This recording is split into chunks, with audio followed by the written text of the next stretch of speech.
Frank, how did the Mothers of Invention come about? You mean the name? Because the record company refused to have a group on the label called the Mothers. They had talked to some people with marketing expertise and had ascertained that the American public would refuse to deal with a group called the Mothers. So I had to add of invention on the end of it, otherwise they wouldn't give us a record contract. How did the band come together? By accident. Okay. Let me go on to a different topic then. That's good. Okay. If there's any of these questions you don't want to answer, you just let me know. Believe me, I will. Okay. Who were some of your major musical influences? There's a list of 160 names on the inside of the Freak Out album. Since the time the Freak Out album was released 20 years ago, I think I might have added 4 more names to the list. The names are influences, both positive and negative. I'm easily influenced by things I hate. Are you as easily influenced by things you like? Yeah. But there's more stuff that I hate than stuff that I like. What songs of yours do you feel show you at your best? That's a matter of taste. My favorites are probably the ones that make everybody else vomit, but I like things like Dangerous Kitchen and Jazz Discharge Party Hats. Can you describe... Or The Radio Is Broken. Can you describe the rock scene in LA in the 60s, 70s, and then what you think of it today in the 80s? In the 60s, the rock scene in Los Angeles was kind of interesting. The sociology of it is kind of strange. Everybody was more interested in dressing up than playing music, so you had rampant costumery all over the place. And the only type of music that was successful in Los Angeles during the 60s was folk rock. Everything that was Byrds derived, or derived from a group called Love, which was also a big group in LA at the time. There was literally no market for anything with a blues-based influence. It was all this flower power stupidity. And then into the 70s, it got vague. The scene in Los Angeles dissipated, so there wasn't really any focus to it. It was just a major record manufacturing center, and anything that you could stick on a record that would sell is what people came to Los Angeles to do. And the 80s is an extension of that. Somebody figured out that because you could dress in a different costume and do punk music, they could have a punk scene in Los Angeles. So that developed, and you had people coming from all over the country who could probably play an instrument before they got there, but as soon as they got to Los Angeles, they forgot all of their chops, made themselves as ugly as possible, figuring that was the best way to get a record contract. And that's the way it is. Do you think that music today, not just in LA, rock and roll music in general, is more formula than it was, say, in the 60s? Absolutely. Do you think there's any feeling left in music? music? You here today? on MTV should know about formula music. Come on, give me a break. I mean, let's face it. We are talking mass formulation. Going from there, let's go into another question. What do you think about music video in general? Well, first of all, it's a bad deal for the artist because record companies expect the artist to pay for the video itself.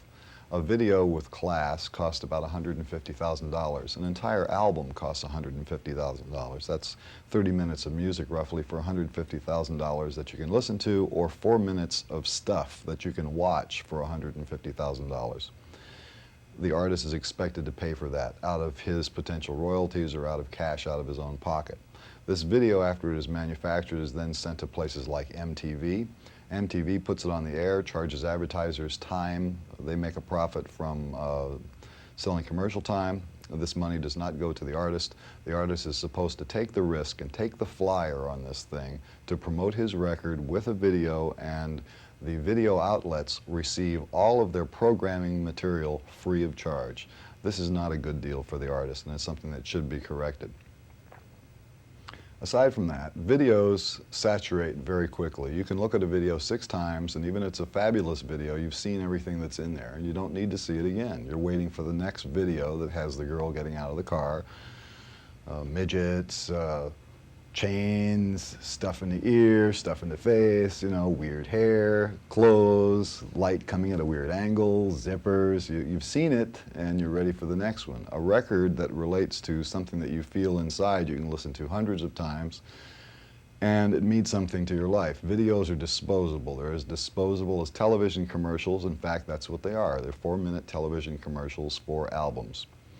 And when you consider that a record company makes the bulk of the profit on a record, the artist does not. And you have a modern situation where the artist is being asked to not only bankroll the video and the income of the station that plays the video, he's also bankrolling the record company. This stinks. Have you ever, though, seen a music video that you liked or could appreciate? Yes, my favorite music video is Genius of Love by Tom Tom Club, because it's animated and it's clever. The show that we're doing right now for MTV, we're doing a series on different things that have influenced rock and roll music, and we're doing an hour show right now on progressive rock. First of all, it might take us an hour to try to define what progressive rock is. No one seems to have been able to. Do you have a definition for it? Well, I would say that the general definition, and it's not mine, but I would presume that people would accept this definition. Progressive rock is anything that doesn't sound like regular rock. Regular rock is everything that sounds like itself. All songs which sound the same. Everything on MTV, everything on the radio, that's rock. Progressive rock is stuff that doesn't sound like that. Some of the bands that we're going to be highlighting, Frank, in this show are Procol Harum and Traffic and Pink Floyd and Jethro Tull and Genesis and ELP and Yes, King Crimson, Devo. Obviously, in talking about you, do you have any comments on any of these bands? Are you? Is that progressive rock? Well, I wouldn't say so. You'd consider none of these bands progressive rock? Name them again and I'll go through Procol Harum. No. Traffic? No. Pink Floyd? Sometimes. Jethro Tull? Sometimes. Genesis? Sometimes. Emerson, Lake and Palmer? Sometimes. Yes. Sometimes. King Crimson? Sometimes. Devo? No. Why? I wouldn't describe Devo as progressive rock. You? I wouldn't describe myself as progressive rock either. How would you In describe? fact, a lot of times it's not even rock and roll at all. It just happens to be consumed by a rock and roll audience. Do you think that you as a musician have had any influence on any of the bands that the list that we just went through? It's always a possibility.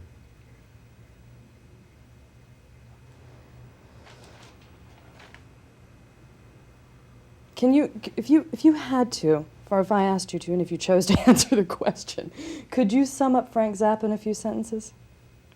Which one? Frank Zappa, The industrial strength Frank Zappa? the industrial strength Frank Zappa.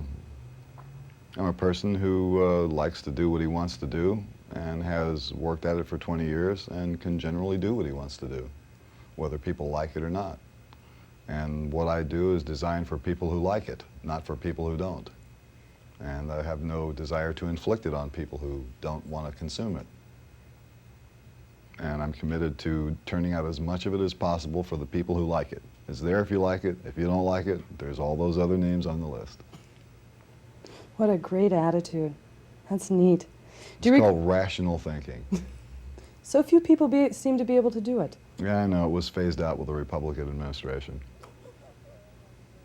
Frank, do you recall playing on the bill with any groups or artists that you've really admired or liked?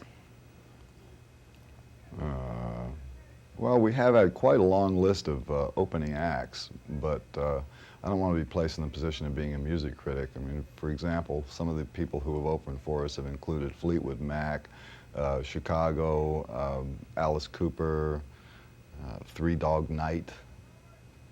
A lot of groups that went on to be mainstays of rock and roll. But I'm not a rock and roll consumer. I don't listen to the radio, and the only time I see MTV is if my kids are watching it. I mean, occasionally I have glanced at it and recoiled in horror at some of the things that I've seen on there, but that's just my own personal taste. You know, I'm not a rock and roll consumer. What sort of musical consumer are you, Frank? I carry around tapes with me, traveling on the road. I listen to Bulgarian folk music, Chopin, Purcell, Webern, Stravinsky, Howlin' Wolf, You know, I like a lot of different kinds of stuff, but basically it's not rock and roll music. Can you describe how John Lennon came to perform with you at the Fillmore? No problem. A journalist knocked on my door at a hotel called 1 Fifth Avenue at about 2 o'clock in the afternoon on the day of that show, and he was waiting there at the door. This man writes for the Village Voice. He was waiting there at the door with a tape recorder in his hand, and you know, I just crawled out of bed, my hair sticking out all over the place, and you know, my eyes were twirling like that. 2 o'clock in the afternoon is very early to wake up if you played 2 shows in a night. And he says, "Hi, Frank, I'd like to introduce you to John Lennon." And he was, you know, sticking the mic at me like, "Oh, I'm going to go eek," or something like that. So I said, "Okay, come in." And the first thing he said to me is, "You're not as ugly as I thought you'd be," which leads me to wonder about the strength of his glasses, because I'm as ugly as I ever was. I'm just as ugly now as I was then. And it's a great credit to Mr. Lennon that he wasn't shocked by all of this. So he came in, and we talked for a few minutes, and I asked him whether he wanted to play with us at the concert at the Fillmore East that night, and he did. And we just happened to have a recording truck there because we were recording the shows for another purpose, and the tapes were made. Now here's the bad part. During the performance, when Lennon was on stage with Yoko, we played one of my songs called King Kong. And the deal that was made, according to the usage of the tapes, was he got to use the tapes for his purpose, I got to use the tapes for my purpose. He released part of that performance on an album called Sometime in New York, and changed the name of the song King Kong to Jam Rag, and gave himself and Yoko writing and publishing credit on the song. Now obviously this song has a melody and chord changes. Somebody did write it, and it was not them. So, whoops. Ooh. Did you ever do anything about it? Not yet. It's so hard not to laugh. Go ahead and laugh. What's the difference? Well, because See what MTV does to you? You can't laugh. You have to sit there and take this stuff seriously. Give yourself and the audience a break. Would you? I mean, are we to assume that MTV really is an extension of the Warner Brothers mentality? It is, isn't it? Come on, be honest. It's that corporate Warner Brothers, come on, we're sort of out there in the valley kind of mentality, isn't it? There's no doubt about it. I know it. They may call it rock and roll, but it's corporate America. That's right. It's push the button, pull the chain, out comes the little brown choo-choo train. Frank, who are your guitar heroes? Well, today my favorite is Allan Holdsworth. But when I first started playing, I like Johnny Guitar Watson, Clarence Gatemouth Brown, and Guitar Slim. And the style that I play right now probably is more linearly derived from what Guitar Slim used to do than anything else. Do you consider yourself a great guitarist? Well, I'm specialized. What I do on the guitar has very little to do with what other people do on the guitar. Most of the other guitar solos that you hear performed on stage have been practiced over and over and over again. They go out there and they play the same one every night, and it's really just spotless. My theory is this: I have a basic mechanical knowledge of the operation of the instrument, and I got an imagination.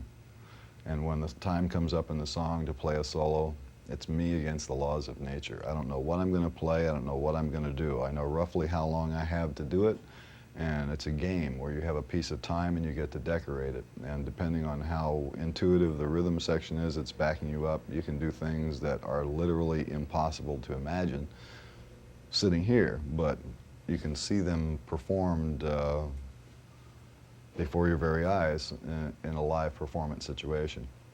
I don't like any of the guitar solos that have ever been released on a record, and I think that the real fun of playing the guitar is doing it live, not freezing it and saving it on a piece of plastic someplace or putting it on a video.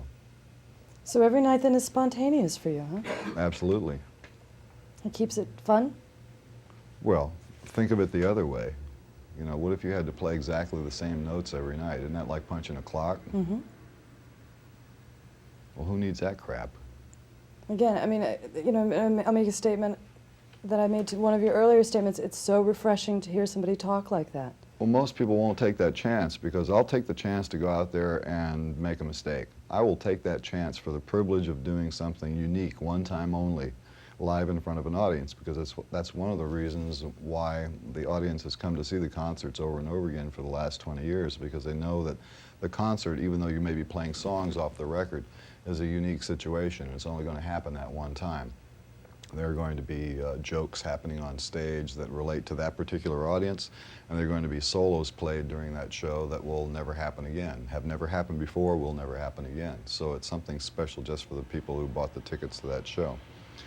And it's probably one of the reasons why the bootlegs of these concerts have done so well over the last couple of decades.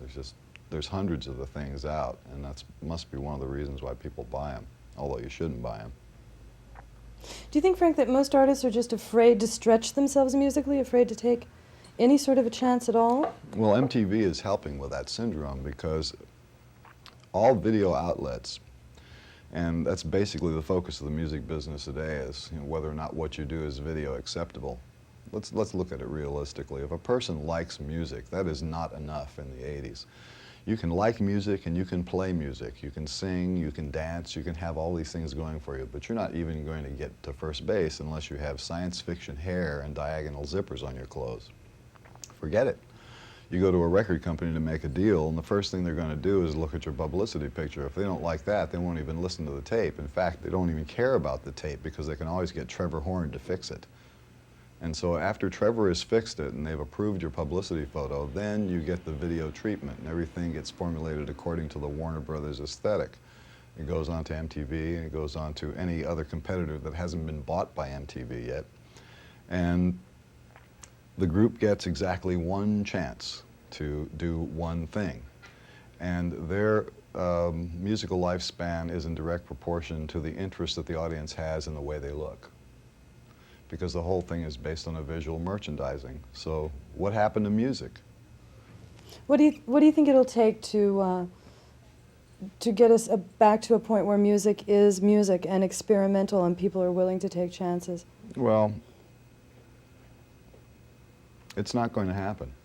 Really? Yeah, that's sad. Well, that's a frightening thought. Tough tuckus. The damage has been done.